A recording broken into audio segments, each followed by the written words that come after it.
এই যে জগটা দেখতে পারতেছেন, এটা হচ্ছে আমার বিয়ের পর কেনা, মানে আমার সংসার লাইফের কেনা প্রথম জগ। তো এই জগটা আমি আজকে বের করতে নিয়েছিলাম হচ্ছে যে শরবত বানানোর জন্য। তো আমি যখন পানির জন্য যাইতেছিলাম, এই জগটা মানে আমার হাত থেকে কেবলই মানে ফসকে মানে পড়ে যাইতে নিয়েছিল। তো তখন আমার মানে ভিতর থেকে মানে কীরকম যেন একটা লাগলো, মানে আমার যেন কীরকমই লাগলো, মানে আমার নিজের হাতের জিনিস এরকম কিনা পইরা এখন ভাইঙ্গা যাবো, এই জিনিসটা মনে করে আমার জানি মানে ভিতরে জানি কীরকম একটা ভয়ের মতোই লাগলো।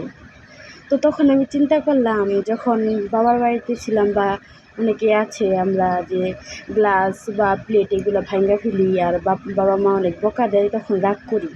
তাই এখন অনুভব করলাম যে নিজের হাতে কেনা কোনো একটা জিনিস যদি মানে নষ্ট হয়, তখন কতটা কষ্ট লাগে। তখন তো বুঝি নাই আম্মুর কিসের জন্য এত কষ্ট লাগছে বা বকা কিসের জন্য দিছে। আজকে বুঝলাম যে আম্মুর কিসের জন্য এত কষ্ট লাগছে। এই যে